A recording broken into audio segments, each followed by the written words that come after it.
Gonna do this shit, huh? Alright, let's get this shit done. I'm going for it, Dick. What's the worst that could happen? Get out there! He says. Get out there! Sir, settle down. You have to go deliberate. I don't need to deliberate. Hang that He says. now. I got the rope right here. Alright, so here's the deal.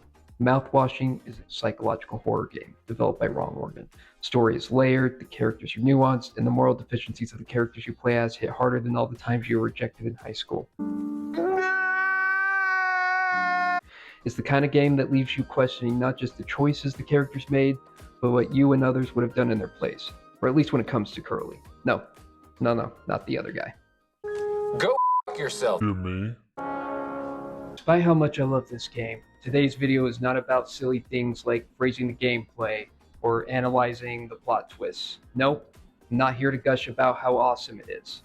I'm here to talk about Curly, the man, the myth, the enabler. And yeah, spoiler alert or whatever, I'm being told by my editor, Dick. So if you haven't played or seen Mouthwashing, what's wrong with you?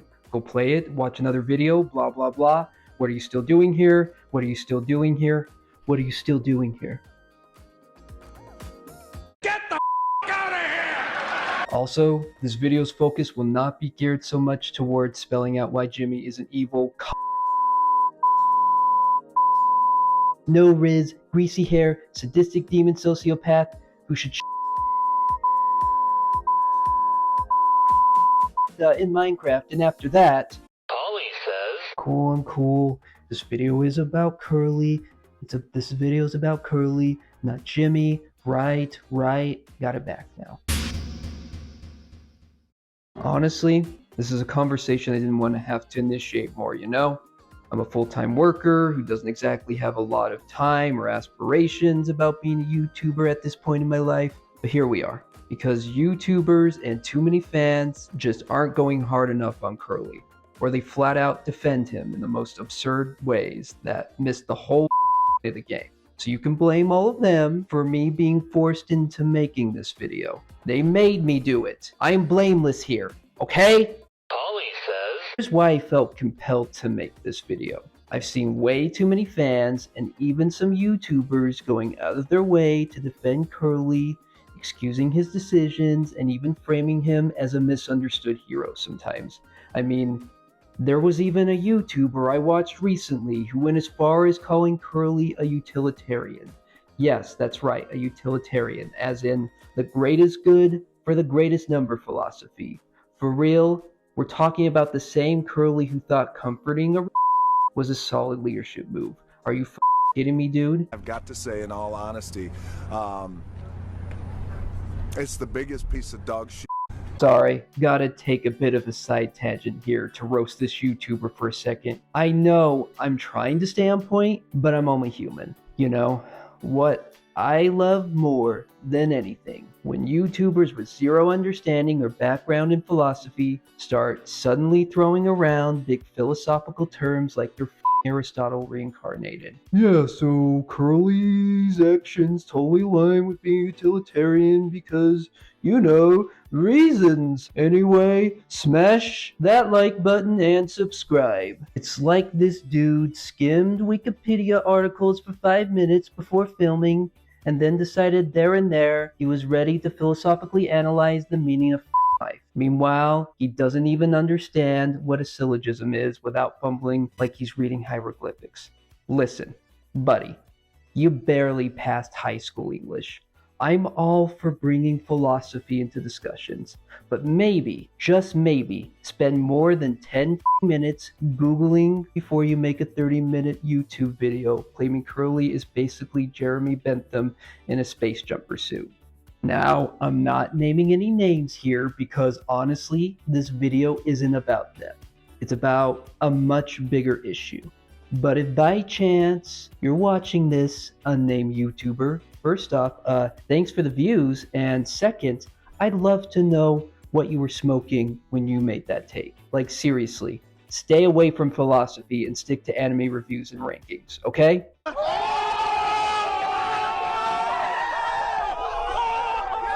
Yeah, I went there, buddy. And no, I'm not dedicating this entire video to you. Joke's on you, my dude. This is bigger than you. This is bigger than all of us. You Polly says. Oh, nice cut, editor. I see how it is. Come on, I wasn't gonna say anything that bad. Dick. Ruining my fun. Anyway, moving on. Curly is, or rather was, a long-haul space freighter captain, tasked with leading the Tulpar space deliveries for Mouthwashing's dystopian version of Amazon, the Pony Express. Imagine your typical corporate nightmare, but in space. Tight budgets, overworked employees, and a captain trying to hold it all together with a smile and a hefty dose of denial. That's Curly in a nutshell. But instead of boldly going where no one has gone before, Curly boldly ignored red flags the size of Jupiter. He's basically that guy who sees a fire in the kitchen and goes, "Let's open a window and see what happens," as the fire consumes his flesh. Things are gonna be okay. And before anyone gets defensive, let me first say that Curly isn't a monster. He's not Jimmy, who, let's face it, is essentially the festering sore of this story, who's only second to the Pony Express itself. Jimmy, in other words, is the kind of guy you'd swipe left on so fast you'd sprain your thumb. But Curly, he's more like that guy who swipes right on Jimmy and then recommends him for a promotion. And that's where things get a bit tricky. What makes you think you're qualified for this job? Oh! Ah! Stop punching me! Punching Please me. stop!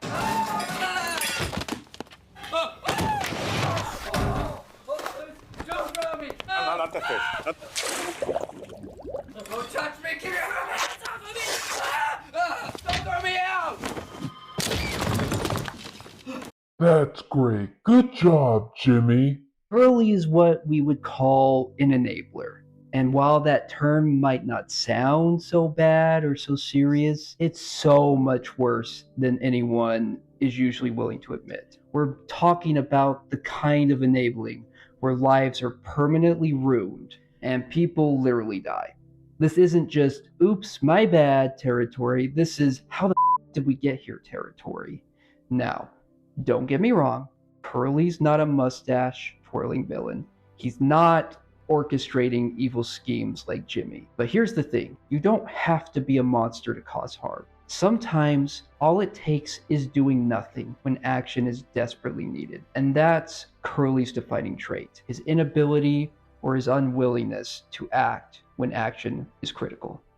I understand why it's easy to sympathize with Curly on a surface level. He's a nice guy, he's affable, he's the kind of guy you could see awkwardly singing karaoke at a company party. But when you dig deeper, when you look at his decisions, or lack thereof, you start to see the cracks. He's a guy who lets things slide, who avoids confrontation, and prioritizes comfort over courage. And when you're the captain of a spaceship, that kind of passivity can lead to such disaster. There's something important to address before diving into Curly's actions more. Yes, Curly is a victim. His injuries, isolation, and maiming after the crash are tragic. But his victimhood is not the same as Anya's. Their experiences are entirely different and shouldn't be conflated. Anya's suffering came from Jimmy's actions. Brutal, violating, and entirely out of her control. Curly's suffering, on the other hand, stemmed from his own choices.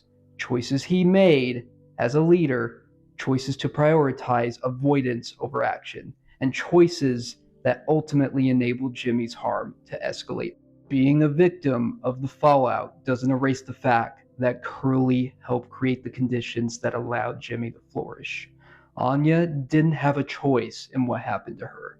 She was betrayed by a system and a person she should have been able to trust. Curly had the power and the responsibility to act. He could have created a safer environment for Anya and the rest of the crew, but his inaction became complicity. His pain matters, but it doesn't absolve him of his role in the tragedy. And all of this isn't about diminishing Curly's suffering. It's valid, but there's a difference between trauma inflicted by direct violence and consequences brought on by passive complicity. Anya's trauma wasn't something she could escape. Curly's was avoidable. It was the result of his failure to confront Jimmy, to step up when it mattered, and to prioritize his crew's well-being over his own comfort. Now, with all of this in mind, this is why it's so frustrating to me when fans or YouTubers defend Curly without acknowledging the full scope of his actions. Yes, Curly's suffering deserves empathy, but empathy doesn't mean excusing his enabling behavior. If anything, it makes his story more compelling and reflective of real-world dynamics of abuse and complicity. Curly's story isn't just about a man caught in a bad situation. It's about how inaction can be as harmful as direct action, and how even nice people, quote unquote, can cause devastating harm when they fail to act. Why on God's earth is he still alive? Ignoring what he's done in the past. Blindly, stupidly disregarding the entire graveyards he's filled. The thousands who have suffered. The friends he's crippled. You know, I thought I'd be the last person you'd ever let him hurt. You don't understand. I don't think you've ever understood. What?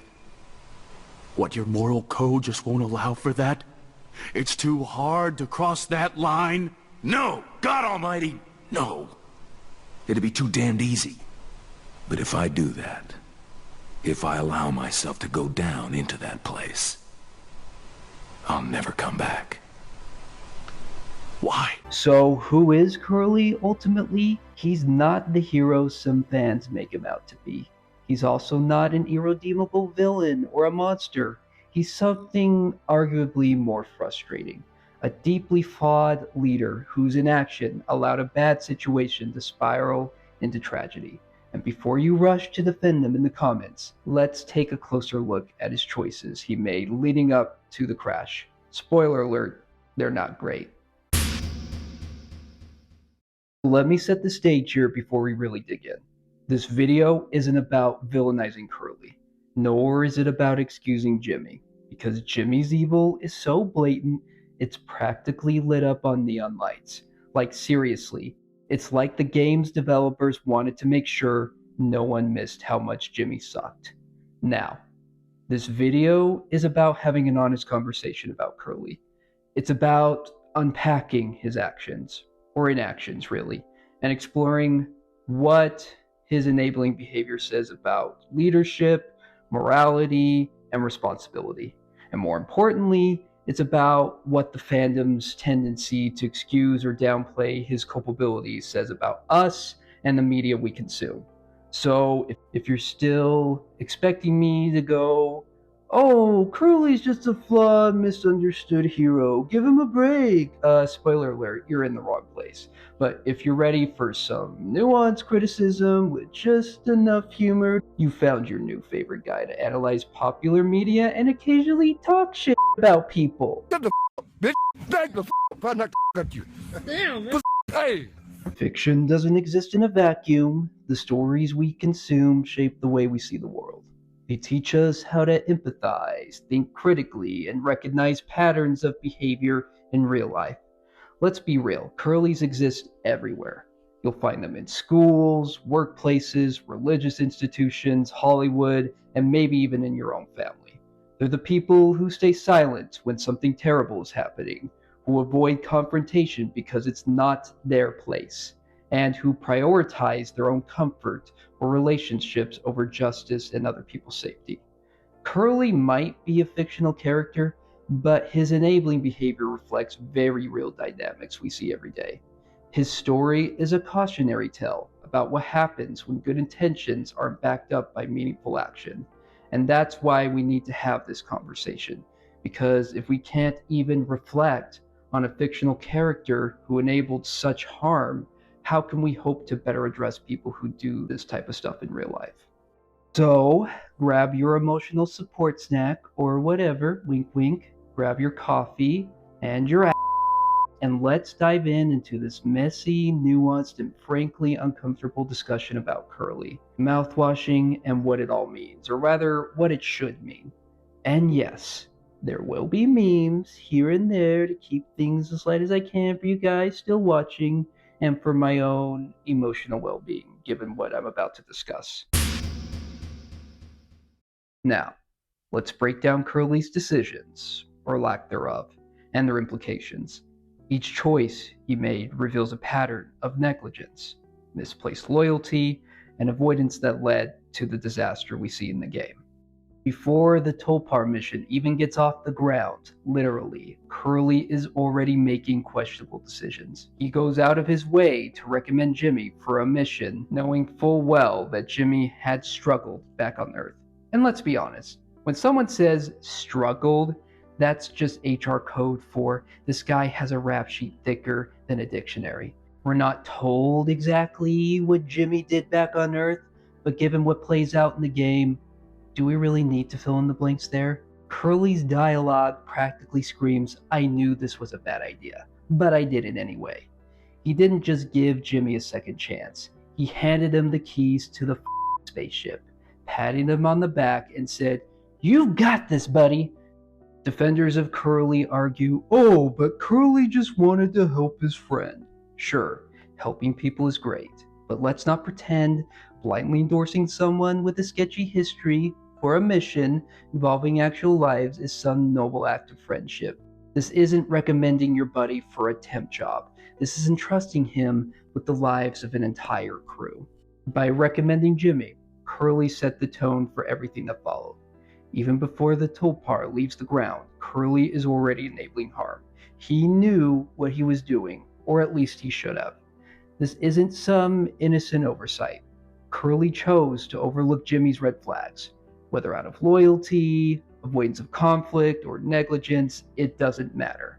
This decision wasn't just a bad call. It was the first domino in a chain reaction that would lead to catastrophe. By putting Jimmy in a position of power, Curly created an environment where harm could and did thrive.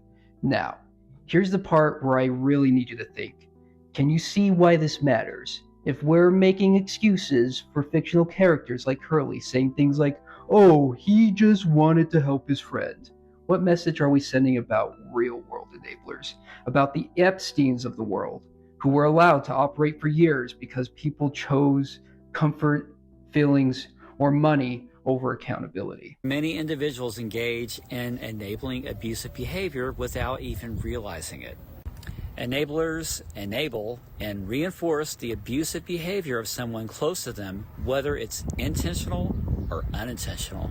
This could be a family member, a friend, a partner, or another individual that stays close to the abuser.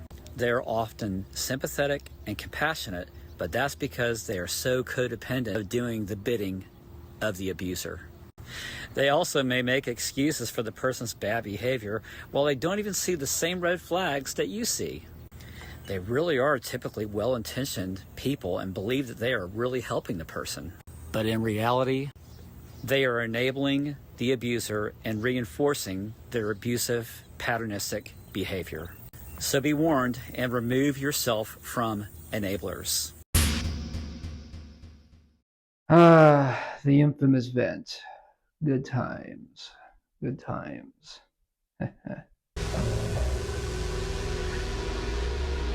So, what does the vent have to do with Curly anyway? Let's talk about this ticking time bomb that he decided to promptly ignore. Here's the setup. In the medical bay of the Tolpar, there's a vent that's a clear hazard.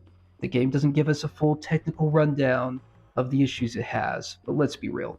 When something in a high-stakes environment like a spaceship looks sketchy, you don't just slap a warning label on it and call it a day. But that's exactly what Curly does. Instead of addressing the issue, he has Swansea slap a sign on it that says, "Don't touch, idiots." Fast forward, and guess what? That same vent becomes a death trap that directly contributes to Daisuke's death. Curly knew this vent was a hazard. This wasn't a sudden malfunction or unforeseen accident. It was a pre-existing issue he actively chose to keep ignoring. He didn't take any meaningful action to protect his crew from this inevitable disaster. Curly, as Swansea points out, is the only person with the authority to address these issues, and yet he did nothing. By ignoring the vent, Curly demonstrates a pattern of avoidance. Fixing it would have required real effort, resources, and gasp, confrontation! But Curly's leadership style is all about sweeping problems under the rug. or in this case, leaving them to fester until they explode or kill someone. This isn't just negligence, it's willful ignorance. A crew member lost their life because Curly couldn't be bothered to take action. How often do we see this in the real world? Leaders ignoring glaring issues because addressing them would be inconvenient. By ignoring these problems, they're not just avoiding conflict, they're enabling harm. And let's expand more on the vent situation still. Swansea outright says that Curly, as the captain, is the only person with the authority to take meaningful action on the ship. Yet Curly's approach was to have Swansea and Daisuke deal with it, which clearly didn't solve the problem. Swansea even mentions, months after the crash, that Anya skewered her leg on that exposed vent in the medical bay, suggesting this hazard had been ignored for longer than Curly let on. The vent incident isn't just a one-off failure. It's emblematic of how Curly operates, brushing off immediate concerns to focus on his vague idea of the bigger picture. But what is the bigger picture exactly? Because it clearly didn't include the well-being of his crew. This isn't just about one vent. It's about a mindset, a pattern of valuing the abstract over the immediate, the hypothetical mission success over the real lives of his crew. If Curly was willing to ignore something as blatant as the vent, how many other dangers were overlooked under his watch? Curly's failure to fix the vent forces us to confront an uncomfortable truth. When leaders choose comfort and their feelings over accountability, people suffer. Leaders have the ability to stand back and see the big picture, while followers get caught up in the day-to-day activities like sending emails, completing reports, and Need to shut the up. Curly's story isn't just about bad decision making. It's about how avoidance and inaction can snowball into disaster. Picture this, for example. Jimmy during his psyche bout with Anya. A moment meant to determine fitness for a deep space mission drops a comment. I find myself sexually attracted at the sight of cartoon horses. Now pause. First off, what? Second, why? And third, how does this immediately not set off every alarm in Curly's head? Oh my god, bro. Oh, hell no, man. What the So what does Curly do when Anya tells him this? Does he address this wildly inappropriate remark? Does he say, hey, maybe this guy isn't stable enough to co-pilot a spaceship? No, of course not. Instead, he just laughs it off. Yes, laughs. Like it's some quirky, harmless quip, and not a blazing red flag signaling future catastrophe. Curly's reaction was more than passivity. It was complicity. Fans defending him this often argue, oh, it was just a joke. But context matters, and the game heavily implies Jimmy assaulted Anya before the story even begins. This wasn't a harmless one-off. It was part of a deeply troubling pattern that Curly chose to dismiss.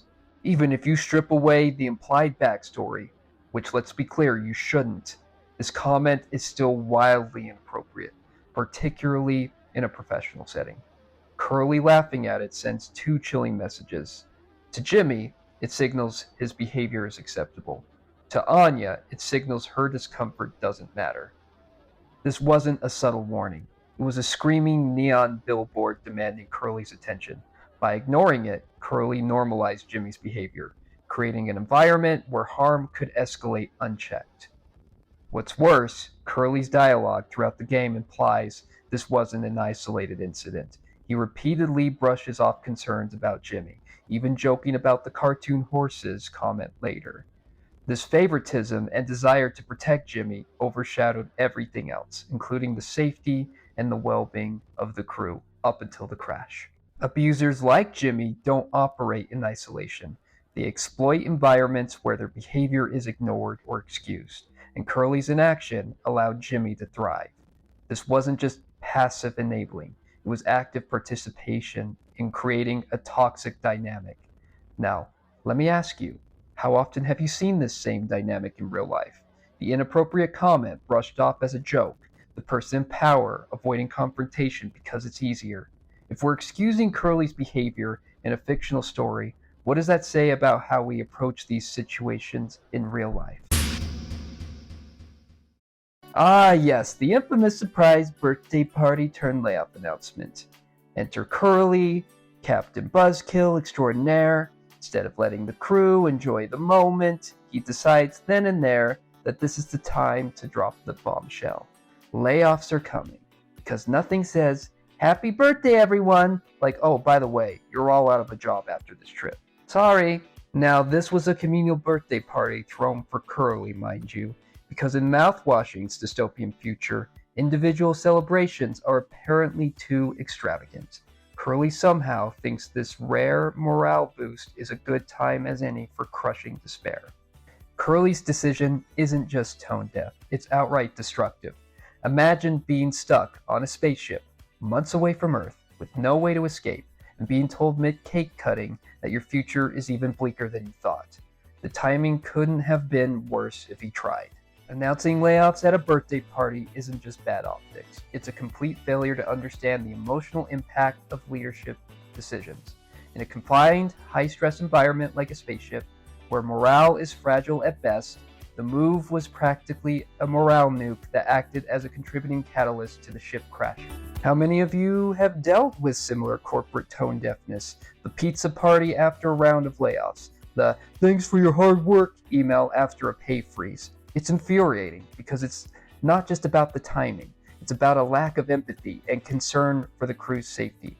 Curly's behavior reflects the same tone-deaf corporate mindset we all see in real-life CEOs announcing layoffs via Zoom or during the holidays. Fortunately, our company has been hit extremely hard by budget cuts, and we are going to have to be laying off about 40% of the staff today. And if you're on this call, I'm sorry, am I auto-tuned? That we had to, oh, you guys know I was here. Damn it. Oh! It's not just a bad decision. It's a blatant disregard for the humanity of the people affected. If there's one takeaway here, it's this. Never, ever, ever mix cake and layoffs together. It's like adding pineapple to pizza. It's just fundamentally wrong.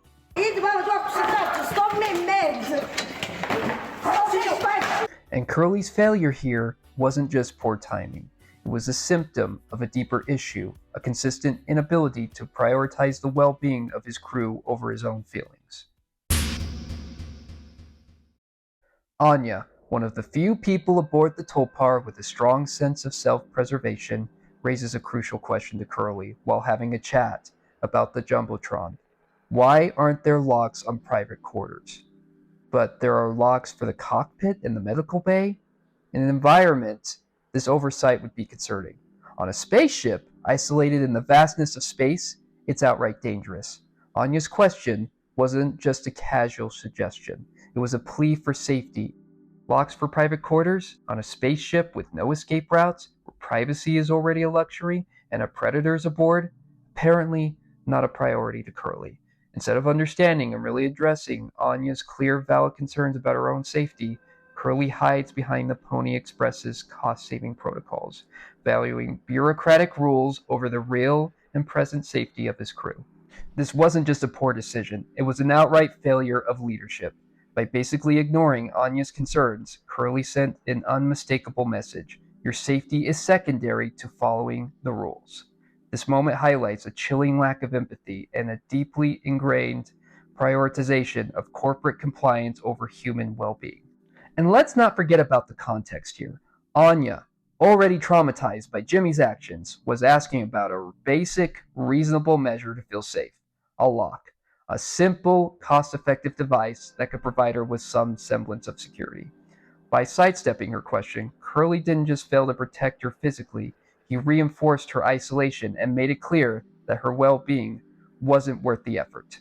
Anya's plea wasn't just a logistical question, it was a litmus test for Curly's basic humanity and empathy, for the crew he protests to care about and be responsible for.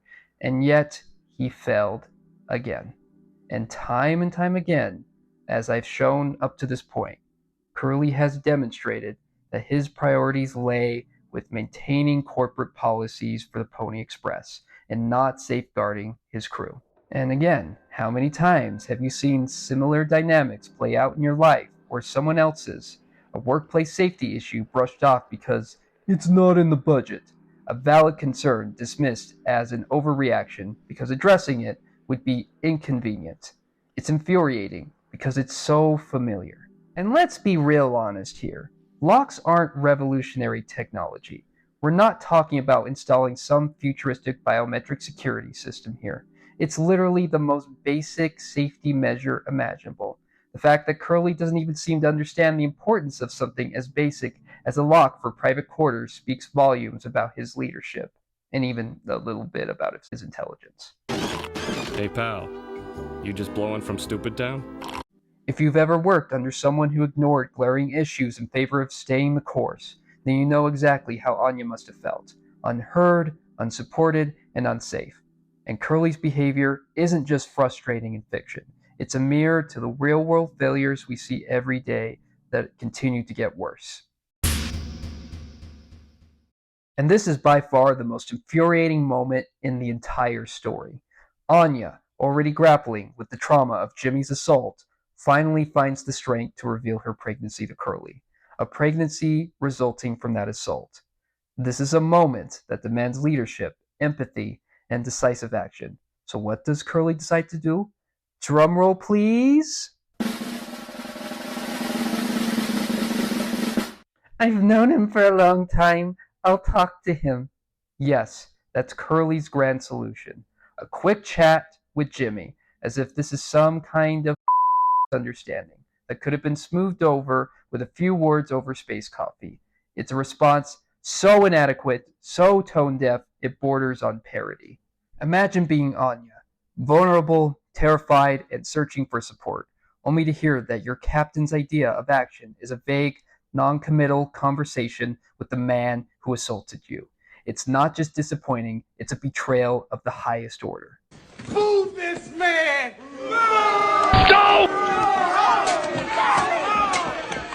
Curly's response wasn't just weak, it was actively harmful.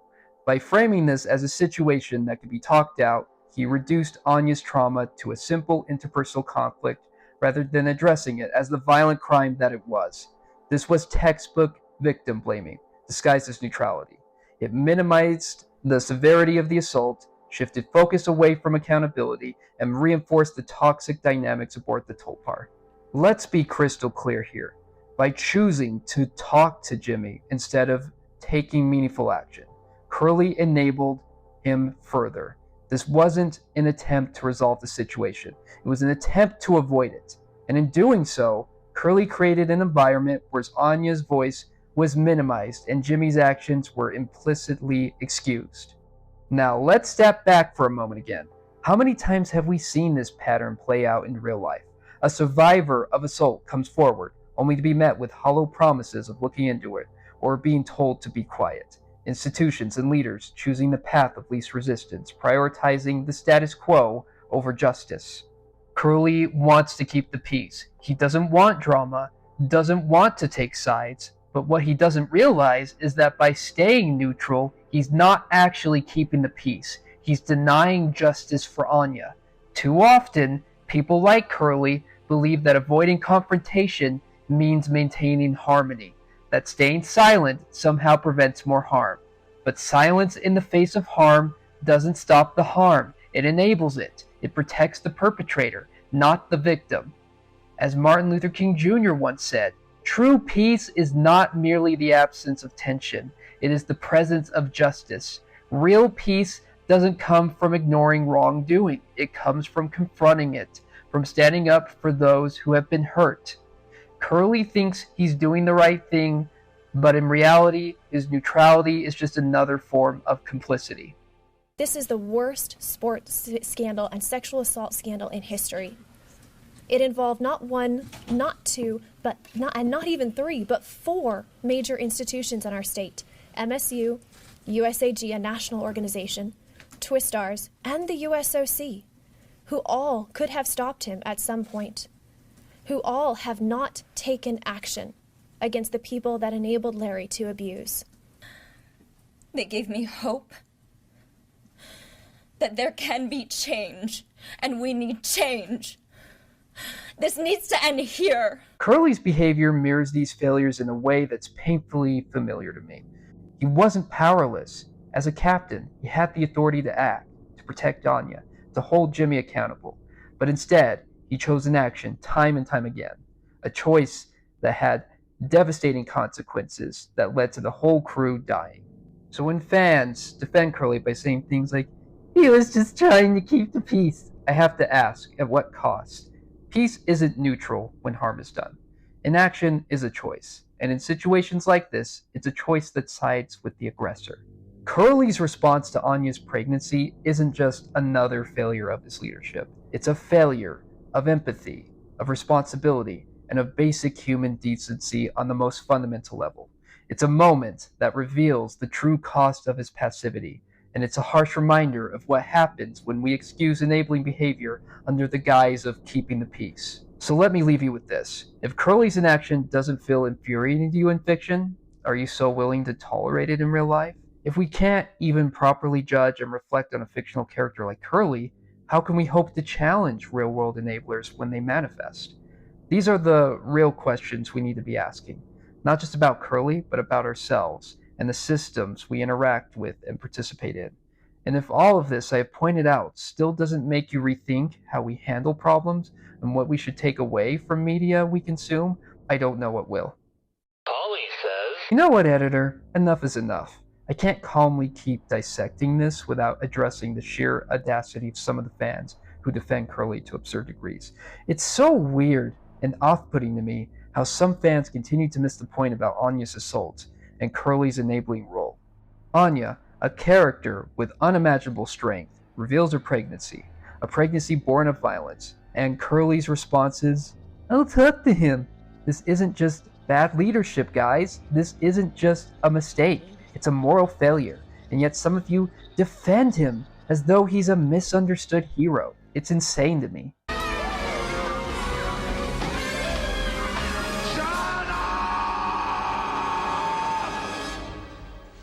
Shut up! Shut up! Shut up!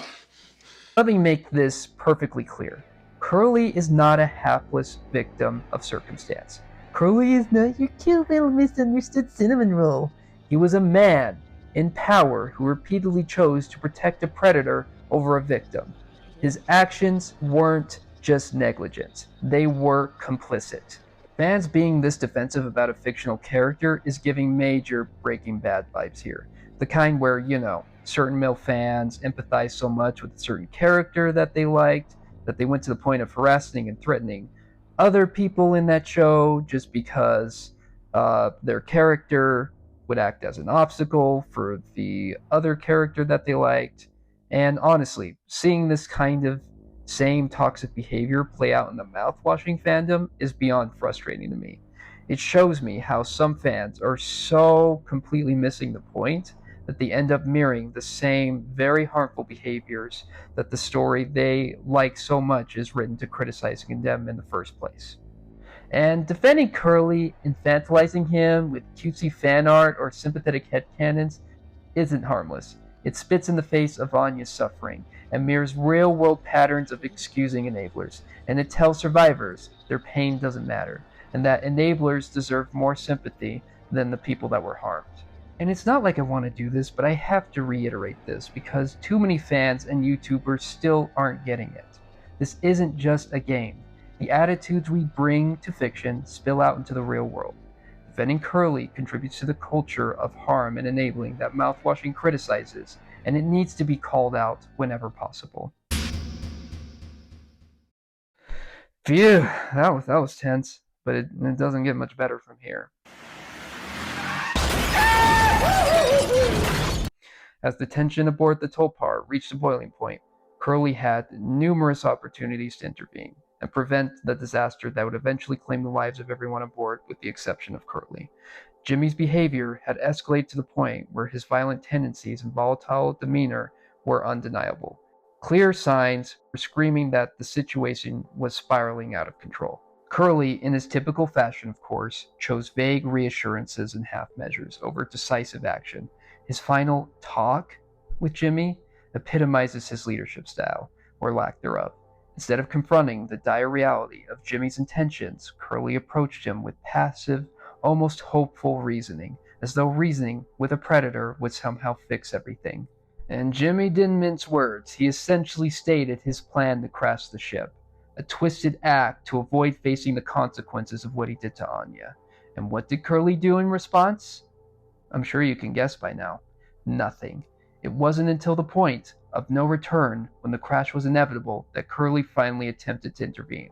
By then, it was far too late. His delayed confrontation sealed the crew's fate and left Curly gravely injured, his burns and loss of limbs serving as a grim, literal metaphor for his inaction. Some fans argue this final act shows his recognition of Jimmy's danger. But here's the question. Why did it take the crash for Curly to realize this? Why wasn't Jimmy's assault of Anya enough to spur Curly into action? Why wasn't Anya's repeated pleas for help enough to shake Curly out of his passivity? When you peel back all these layers, it becomes painfully clear that Curly is not a good person. His inability to act in the face of obvious danger, even after Anya's suffering, paints a picture of someone whose loyalty, denial, and fear eclipsed his responsibility as a leader. And yet many fans continue to defend him, fully aware he enabled Jimmy's monstrosity. Curly's refusal to take decisive action to stop Jimmy's escalating behavior and prevent the crash is without question his greatest failure and what he should be remembered for as a character. This wasn't just a heat-of-the-moment lapse in judgment. It was a natural conclusion of his repeated inaction. Every time Curly dismissed Anya's concerns, ignored red flags, or avoided confrontation, he allowed Jimmy's behavior to escalate, pushing the crew closer to catastrophe and death. By the time Curly finally realized the gravity of the situation, it was too late.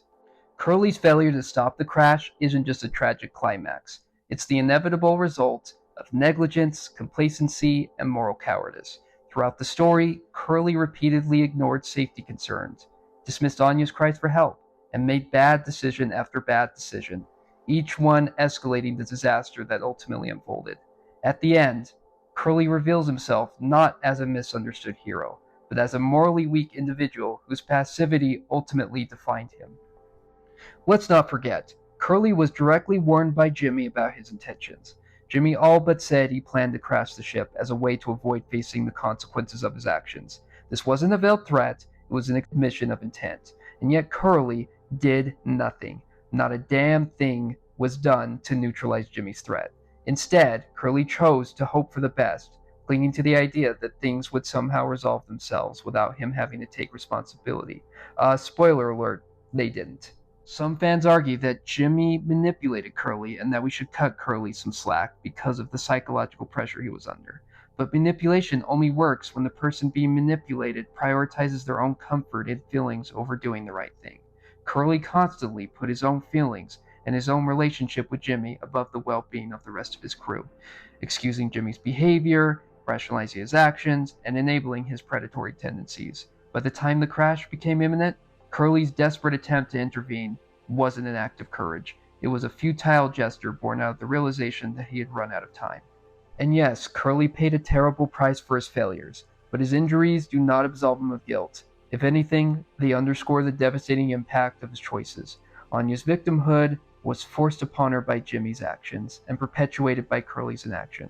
Curly, on the other hand, became a victim of his own cowardice and his willingness to prioritize corporate compliance over doing the right thing. Curly's repeated dismissal of Anya's concerns, his inaction, and his refusal to confront Jimmy created a dangerous environment. This wasn't just about bad leadership, it was about a failure of empathy, of responsibility, and of courage. Here's the core of what I'm getting at. This isn't just about Curly, Anya, Mouthwashing, or the fans. It's about how we, as individuals, and as a society, respond to harm and abuse. Stories like Mouthwashing give us a lens to examine our own behaviors and the systems we're a part of. Curly's failure to act isn't just a flaw in a fictional character, it's a reflection of the very real human tendency to prioritize comfort over conflict, even when the harm is happening right in front of our faces. Some might dismiss this as just a game, but the lessons we take away from fiction do matter. If we can't honestly criticize a fictional character for enabling harm, how can we expect to address enabling behaviors in the real world? If we excuse Curly because he meant well or he was manipulated, what does that say about our willingness to hold real-life enablers accountable?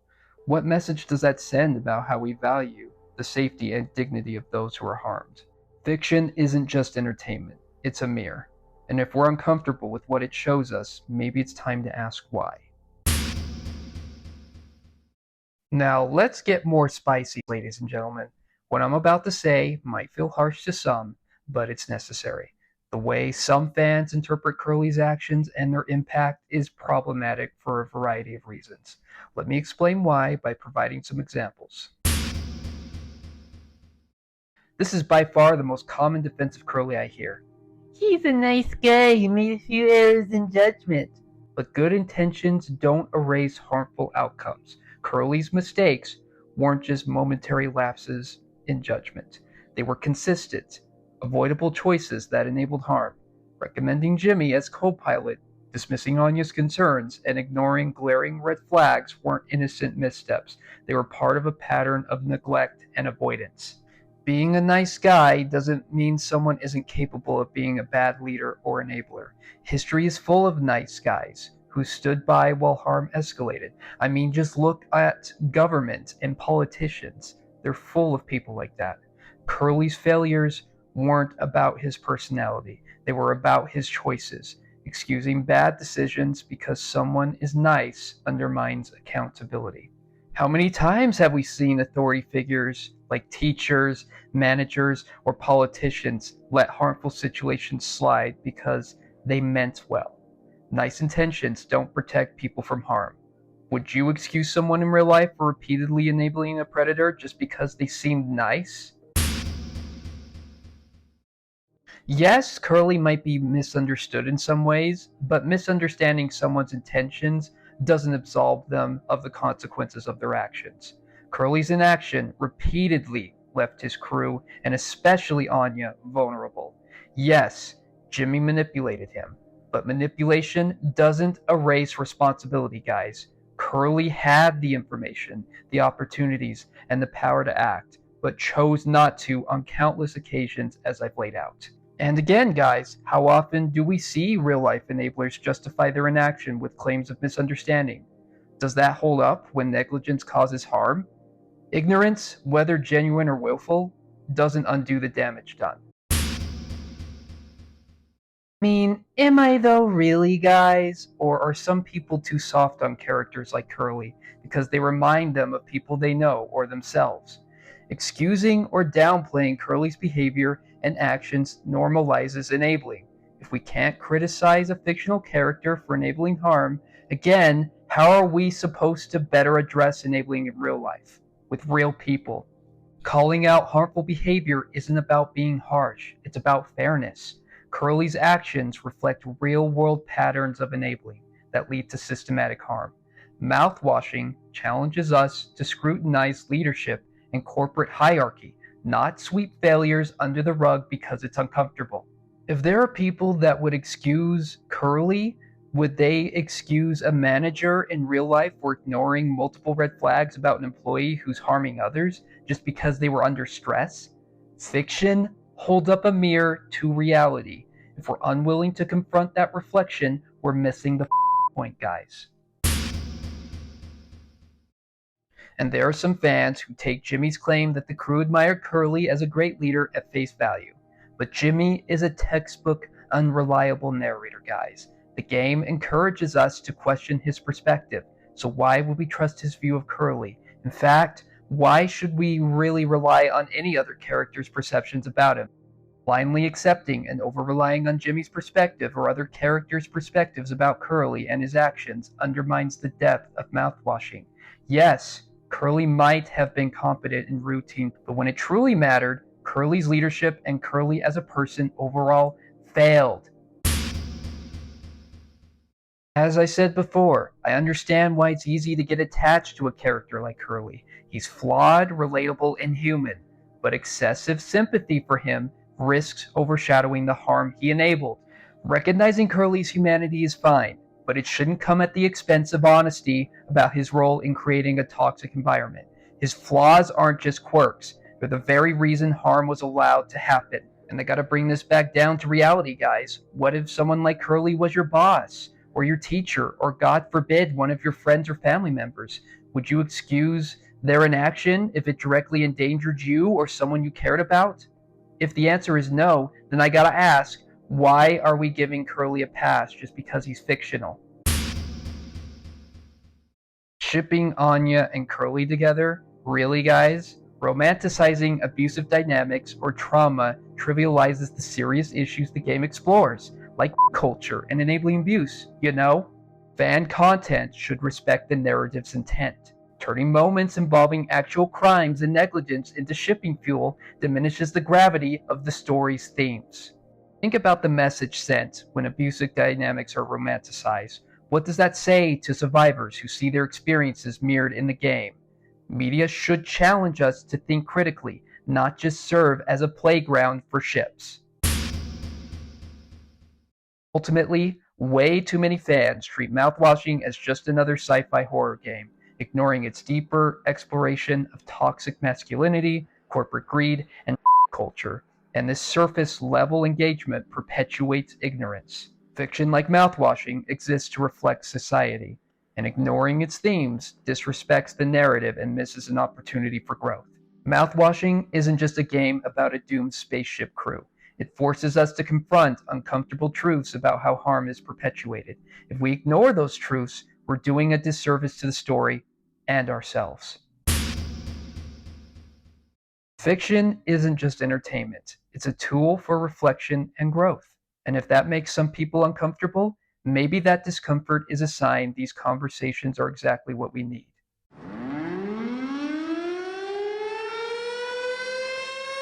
Warning, warning, cringy moment incoming. This is a cringe alert. I repeat, this is a cringe alert. Oh boy, you know what that alarm means, right? No? Well, I'll tell you. It means it's time to piss off some people who do things that really grind my gears. Oh, brother, this guy stinks! They can't all be winners, guys, okay? Alright, it's time for my favorite part of the video, which I like to call Daddy Roasting and Giving a Good Spanking to the Mouthwashing fans, who defend Curly and take their love of mouthwashing way too far. Cue montage of bad, cringy, inappropriate mouthwashing fan art, shipping, and content, dick. Oh my god! Bruh. Bruh. Bruh.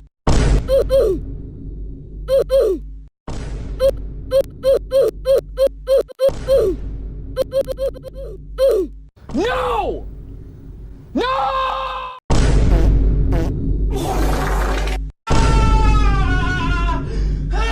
Huh? And let's be real for a second, guys. This is absolutely going to piss a decent portion of the fandom off who are doing exactly the things I just criticized. But hey, no guts, no glory. And sometimes Daddy's got to bring that hammer down and teach y'all some manners.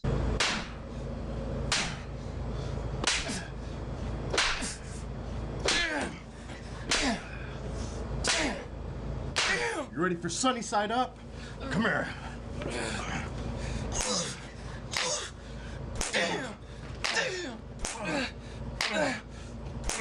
And let's get started with the most cursed corner of this fandom, shipping Curly with Anya. Seriously, what the is that about, guys? Why do some of you feel the need to turn every single franchise into a goddamn matchmaking service? These two characters had a dynamic built on power imbalance and trauma, and you're over here drawing hearts and sparkles around it like it's the Notebook in space. Shipping Curly and Anya is like looking at a dumpster fire and saying, you know what this needs? Romance. Spoiler alert, it doesn't. It makes it worse. And do you all have a little find the most problematic ship possible generator somewhere? Because the consistency of your cursed ships is both impressive and horrifying to me. And what's with the endless hypersexualization of every goddamn character in the game, guys? Curly's just misunderstood and tragically hung. Oh my god, relax. No, he's not. He's a bad leader who enabled harm and watched everything fall apart. Stop trying to turn this man into a sexy, misunderstood hero. It's weird. And I swear to God, some of you are so horny. It's like you've never seen sunlight or a consenting adult. Your fan art is giving off the worst anime profile pic energy. Congratulations, your PFP might be waifu material, but your takes are 100% I haven't touched grass since 2012. Hypersexualizing every character isn't just weird, it's lazy. Imagine looking at a game, tackling corporate greed, abuse, and toxic masculinity, and thinking, you know what this really needs? Fan art of Curly making out with Jimmy. Yeah, thanks for that. Oh! Ew! Dude! What the And then there are the galaxy brain takes of defending Curly that I brought up earlier. Oh, but he didn't mean to enable harm. No, Sherlock, but his inaction still caused it. Y'all would probably defend a fire burning a house by saying, well, technically the flames didn't intend to destroy it. Shut the f*** up! And I'm impressed by how some of you are still out here writing essays about how Curly is misunderstood. Congratulations, you've achieved peak Reddit brain energy. I'm sure our Curly Simps is thriving with posts like, why enabling abuse is actually a complex philosophical quandary. Curly's just a flawed, relatable leader. No. Curly is what happens when you put a cardboard cutout of a manager in charge of a space crew. If you relate to him, maybe it's time for a little sit down with yourself about accountability.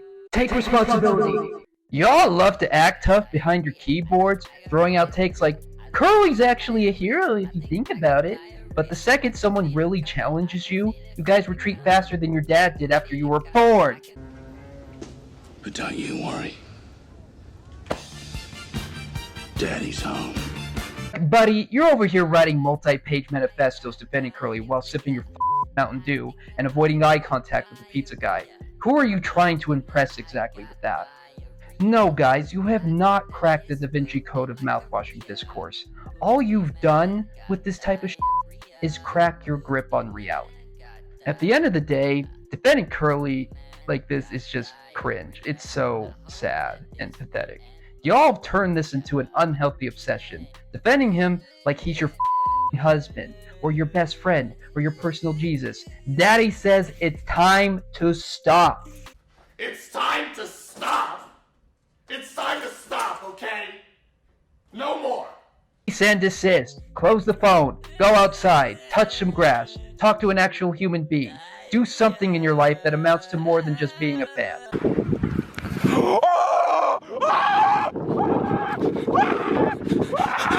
And with that, Daddy's roast is served. Spanked and delivered.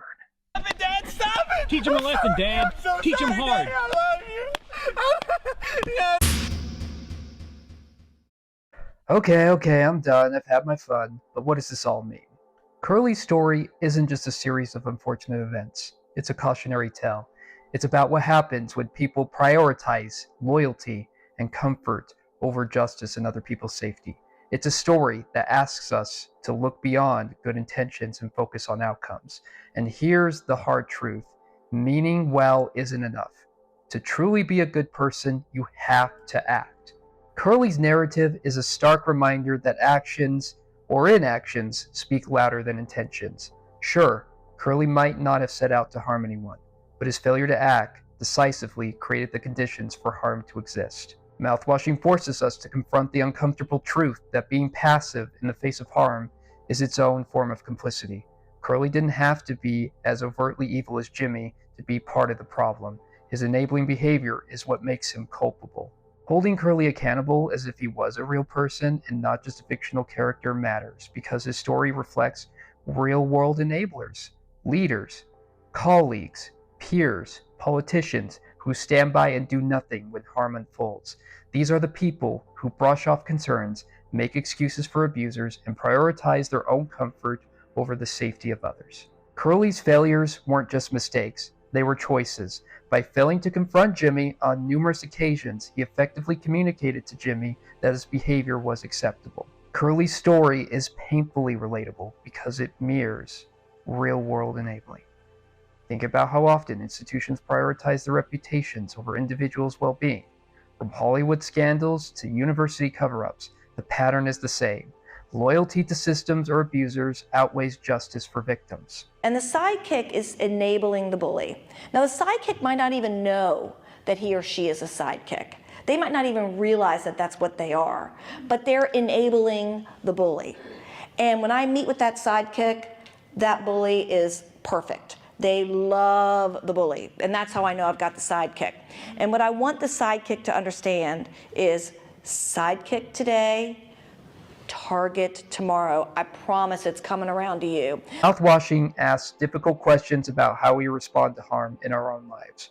Are we bystanders like Curly? Do we prioritize our comfort and our own feelings over doing what's right? Or do we take a stand, even when it's difficult? The game isn't just about what happened on the Tulpar. It's about what happens in our lives. And while Curly isn't a monster like Jimmy, he's far from being a good person. His enabling behavior and poor leadership didn't just fail his crew. It actively set the stage for the tragedy that unfolded. And the most troubling part to me is how a significant portion of the Mouthwashing fan base still excuses, rationalizes, or outright dismisses his role in what happened. When fans continue to excuse Curly, they're essentially engaging in the same behavior that lets real-world enablers off the hook. Whether in corporate settings, schools, government, or social circles, this prioritization of comfort over accountability is all too common, and Curly's story isn't just fiction. It's a reflection of these dynamics in our own lives. At its core, mouthwashing is about accountability, or the consequences of avoiding it. Curly's story reminds us that good intentions mean nothing without action. Silence in the face of harm is never neutral, it's a choice, with devastating consequences. The game doesn't ask us to hate Curly, it asks us to scrutinize him, to see him for what he was, a flawed individual whose cowardice and inaction had dire consequences. The lesson here? Intent doesn't erase impact. Meaning well doesn't undo harm. Nice people can still do bad things. Loving flawed characters like Curly is fine, but loving them doesn't mean excusing their actions. Empathy doesn't mean letting them off the hook. Alright, I'm done. I'm exhausted. I understand why the game is called Mouthwashing. I just feel like I just gulped down about the mouthwash after making that video. Ugh. While this video has been cathartic for me to make, I don't plan on becoming a regular YouTuber churning out videos. My goal here is to use this channel as a platform for meaningful discussions about media, stories, real-world issues, and a secret fourth category. Unless something else compels me, you might not see me for a while. But hey, we'll see what happens. And for anyone that made it to the end, thank you for sticking with me through this video. If even one person rethinks their perspective on Curly or enabling behavior in general, then this video was totally worth it. And to reward anyone who's made it all the way to the end, here's a meme as a token of my appreciation. What did you say? You know how this mother. Oh, and my editor says to like, subscribe, and blah, blah, blah, blah, blah. No, I don't care, Dick. I'm not a promotion whore.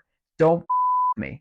But seriously, feel free to comment on my video, even if you have issues with my opinions. I would love to really have a deep discussion about what I've talked about. And if you feel so compelled, especially if you're that YouTuber I roasted or one of the fans that I roasted earlier, you are free to leave a comment. As well, I would really love to hear your thoughts. And if some of you guys want to shit talk me or the quality of my videos, too bad. I made this on a shoestring budget, so you can't say shit. I'm just kidding. Criticizing me or my video is fair, and you can shit talk me. But you can't defend Curly. Not allowed. Free speech is dead here as far as that's concerned. Deal with it. Suckers.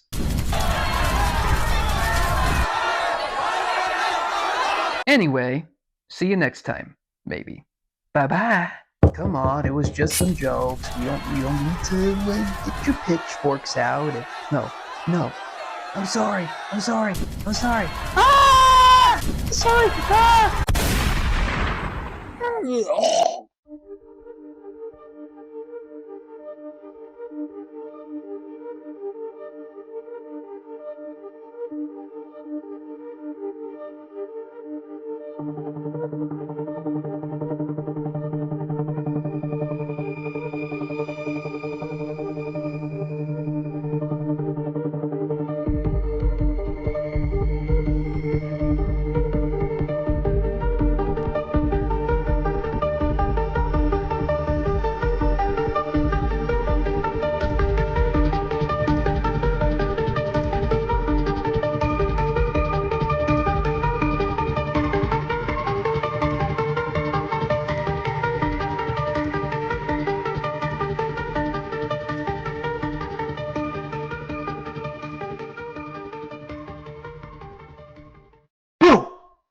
Scared you.